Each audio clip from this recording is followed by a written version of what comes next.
नमस्कार, sunrise senior secondary school के YouTube channel पर आपका एक बार फिर से स्वागत है। हमने 10+2 के हिंदी विषय में पहली कविता आत्म परिचय हरिवंश राय बच्चन जी द्वारा रचित है, उसके 3 पद्यांश आपके सामने करवाए थे। अगला पद्यांश लेके एक बार फिर से आपके समक्ष प्रस्तुत है। मैं जला रहे में अग्नि दहा करता हूँ, सुख दुख दोनों में मगन रहा करता हूँ। जग भव सागर तरने को नाव बनाए, मैं भव मौजों पर मस्त बहा करता हूँ। कवि अपने व्यक्तित्व के बारे में, अपनी योगावस्था के बारे में, सांसारिक बाधाओं और कष्टों के बारे में अपने पहले 3 पदों में वर्णन कर चुके हैं, अपने भाव व्यक्त कर चुके हैं। उसी क्रम में आगे अपनी उसी पीड़ा को, उसी भावों को व्यक्त करता हुआ कवि कहता है, कवि हरिवंश राय बच्चन जी कहते हैं कि मैं स्वयं अपने हृदय में अग्नि को, विरह रूपी अग्नि को जलाता हूँ और दहा करता हूँ का मतलब है जला करता हूँ, और उसी विरह वेदना की, प्रेम रूपी विरह वेदना की अग्नि में जलता रहता हूँ।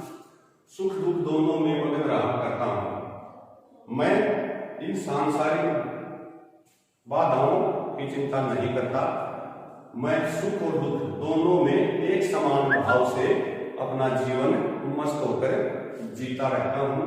अर्थात मैं सुख और दुख दोनों में एक समान भाव रखता हूँ। न सुख में ज्यादा सुखी रहता हूँ, न दुख में दुखी रहता हूँ। मेरे लिए सुख और दुख के एक ही मायने हैं, जीवन के एक अनिवार्य अंग के रूप में। तो मैं सुख और दुख को एक ही भाव से जीवन में अपनाता हूँ। जग भव सागर करने को नाव बनाए।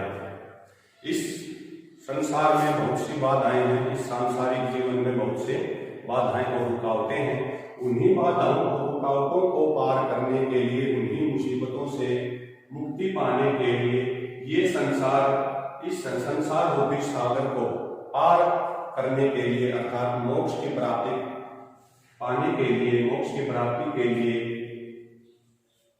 कोई न कोई माध्यम, कोई न कोई तरीका, जरिया अपनाता है। अर्थात इस संसार के लोग सांसारिकता में इतने लिप्त हो चुके हैं कि इस संसार रूपी सागर से पार पाने के लिए, पार उतरने के लिए वो कोई न कोई माध्यम अपनाते हैं। लेकिन कवि स्वयं के बारे में विचार व्यक्त करता हुआ कहता है, स्वयं के भावों को व्यक्त करता हुआ कहता है कि मैं भव मौजों पर मस्त बहा करता हूँ। अर्थात मैं सांसारिकता में लीन व्यक्ति नहीं हूँ, अर्थात सांसारिकता से मेरा दूर दूर तक कोई लेना देना नहीं है। मैं धन वैभव जोड़ने वाले व्यक्तित्वों में से नहीं हूँ, इसलिए मुझे इस सांसारिकता की कोई चिंता नहीं है। मैं अपनी प्रेम रूपी नाव पर इस संसार रूपी सागर को आराम से पार कर जाता हूँ और इस संसार रूपी सागर के किनारे पहुंच जाता हूँ। अर्थात मैं अपना जीवन मस्ती के साथ आराम से व्यतीत कर रहा हूं। अगला है, मैं यौवन का उन्माद लिए फिरता हूँ, उन्मादों में अवसाद लिए फिरता हूँ।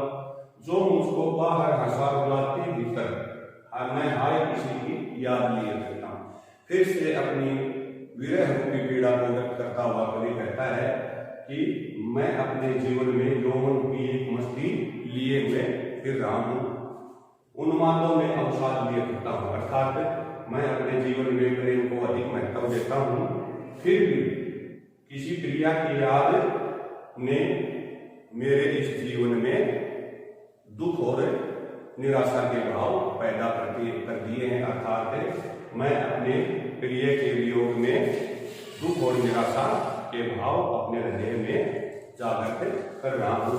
अर्थात उसकी विरह वेदना से मेरे हृदय में दुख और निराशा के भाव उत्पन्न होने लगे हैं। जो मुझको बाहर हंसा रुलाती हूँ, उसी क्रिया की याद में कवि कहता है कि जब मुझे अपनी क्रिया की याद आती है तो उसकी वियोगावस्था में, उसकी विरह वेदना में मैं अंदर ही अंदर मन ही मन होता रहता हूँ।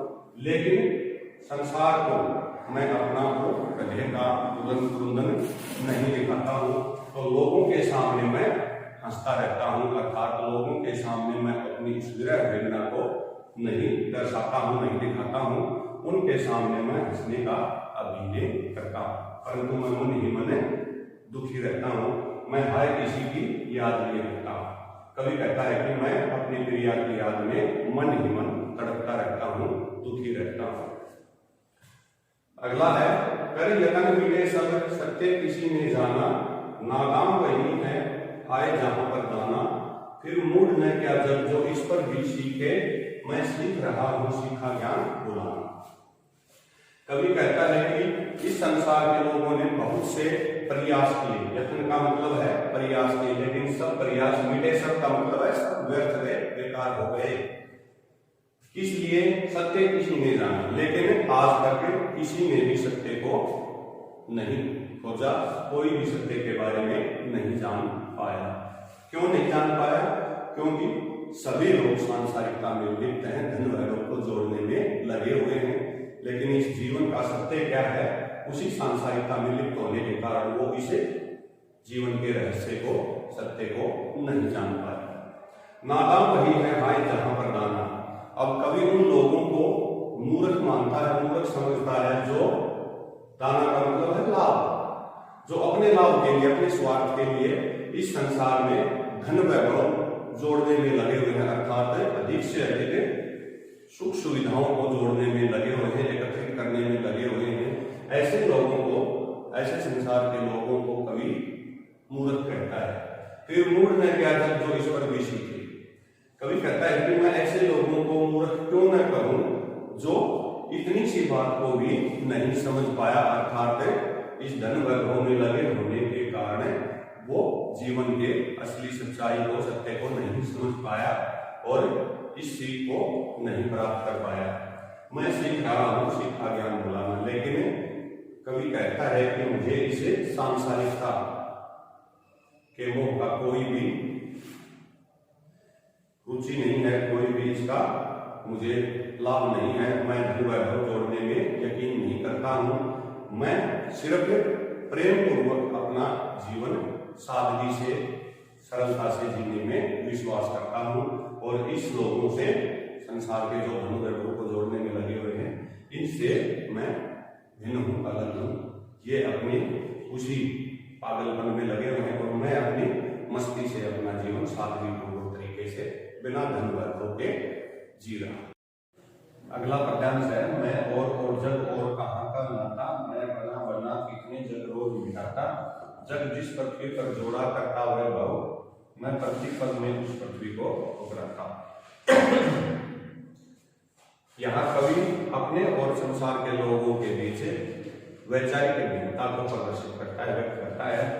इसलिए यहाँ तीन और इसका व्यक्त में अपनी पंक्ति में प्रयोग किए हैं। तो पहले और तीसरे ओर का मतलब है अलग अलग या भिन्न होना, और दूसरे ओर को योजक या शब्दों को जोड़ने वाले शब्द के रूप में प्रयोग किया, योजक के रूप में प्रयोग किया है। कवि कहता है कि मैं अलग हूं और संसार के लोग अलग हैं, हम दोनों में कोई विशेष लंबा चौड़ा संबंध नहीं है। मैं इस संसार में सादगी से, सरलता से, बिना धन वैभव के अपना जीवन जीने में, प्रेम पूर्वक अपना जीवन जीने में विश्वास करने वाला व्यक्ति हूँ, जबकि इस संसार के लोग सांसारिकता में उलझे हुए हैं, अर्थात वो धन दौलत और धन ऐश्वर्य कमाने के चक्कर में फंसे हुए हैं। तो इन लोगों में और मुझ में कोई संबंध नहीं है, हम दोनों के बीच, संसार के लोगों और मुझ में वैचारिक अलगाव है, भिन्नता है। मैं बना बना कितने जग रोज मिटाता, मैं अपनी कल्पनाओं में, मैं भावना का कवि हूँ और मैं अपनी भावनाओं में, अपनी कल्पना में रोज एक आदर्श समाज की कल्पना करता हूँ, और जब वो कल्पना साकार नहीं होती है, अर्थात जब वो कल्पना वास्तविक रूप में साकार नहीं होती है, तो मैं ऐसे संसार रोज बनाता हूँ, रोज मिटाता हूँ और फिर से एक नई कल्पना, एक आदर्श समाज बनाने की नई कल्पना करने लगता हूँ। जग जिस पृथ्वी पर जोड़ा करता वैभव, संसार में, इस पृथ्वी पर संसार के लोग इस पृथ्वी पर रहकर सांसारिकता में उलझ कर धन वैभव को इकट्ठा करने में, जमा करने में लगे हुए हैं। मैं ऐसी पृथ्वी और उसके लोगों को पल पल उड़ाता रहता हूँ, अर्थात मैं बिना धन वैभव के अपना जीवन प्रेम पूर्वक और मस्ती के साथ बिताने में विश्वास करता हूँ, यकीन करता हूँ। आज के लिए आपके सामने ये 4 पद्यांश जो बाकी बचे हैं वो अगले अंक में आपके सामने होंगे। धन्यवाद।